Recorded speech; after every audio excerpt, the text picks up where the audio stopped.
ஒன்று கொரிந்தியரின் புத்தகம் 10ஆம் அதிகாரத்தின் 1ஆம் வசனத்திலிருந்து, இப்படி இருக்க சகோதரரே, நீங்கள் எவைகளை அறிய வேண்டும் என்றிருக்கிறேன் என்றால், நம்முடைய பிதாக்கள் எல்லாரும் மேகத்துக்கு கீழாய் இருந்தார்கள், எல்லாரும் சமுத்திரத்தின் வழியாய் நடந்து வந்தார்கள், எல்லாரும் மோசேக்குள்ளாக மேகத்தினாலும் சமுத்திரத்தினாலும் ஞானஸ்நானம் பண்ணப்பட்டார்கள்.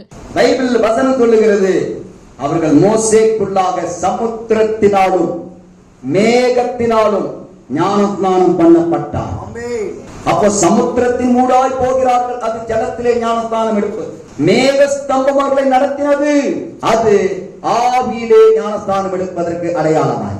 பழைய ஏற்பாட்டு காலத்து ஜனங்களும் அவர்கள் ஞானஸ்நானத்தின் மூடாய் தான் போயிருக்கிறார்கள் என்று வேதம் நமக்கு தெளிவாய் சொல்லும். இயேசு கிறிஸ்துவின் 12 சீசர்களும் ஞானஸ்நானம் எடுத்திருக்கிறார்கள். திருமுழுக்கு மரியாள் முதற்கொண்டு ஞானஸ்நானம் எடுத்திருக்கிறார். இயேசுவே திருமுழுக்கு எடுத்து அவரை பின்பற்றி வருகிற சீசர்கள், நீங்கள் திருமுழுக்கு எடுக்க வேண்டாம் என்று சொல்லி இயேசு சொல்லியிருப்பாரா? அப்ப இயேசு திருமுழுக்கு எடுத்திருந்தா சீசர்கள் என்னதான் பண்ணிருக்கணும்?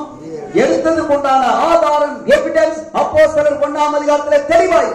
தோமையார் எடுத்தார் ஞானஸ்தானம், சின்னப்பர் எடுத்தார் ஞானஸ்தானம், அத்லப்பர் எடுத்தார் ஞானஸ்தானம், எல்லாம் எடுத்தாங்க. இருக்கா இல்லையா? இருக்கு, வசனவாசி தெரியும். இத்தனை பேரையும் இயேசு சொன்னார், யோவான் கொடுத்த ஸ்நானம் நீங்கள் பண்ணினீர்கள், திருமுழுக்கு எடுத்தீர்கள், நீங்கள் போய் தூய ஆவியின் திருமுழுக்கை பெறுங்கள் என்று சொல்லி என் ஆண்டவராக இயேசு அங்க இருந்த எல்லா மரியாள், தோமையார், ராயப்பர் எல்லாத்தையும் சொன்னாரு. எல்லா புனிதர்களும் கர்த்தருக்கு ஸ்தோத்திரம் திருமுழுக்கு எடுத்தது வேத சத்தியம். ரொம்ப பேர் அப்படியே முரண்டு பிடிக்கிறாங்க. ஞானஸ்தானத்திலே கோலத்திலே உனக்கு பாவம் எது புண்ணியம் எது ஒண்ணுமே தெரியாது, தெளிச்சு கொடுத்தா ஞானஸ்தானமா? திருமுழுக்கு எந்த பைபிள் வேணா வாசித்துக்கோ.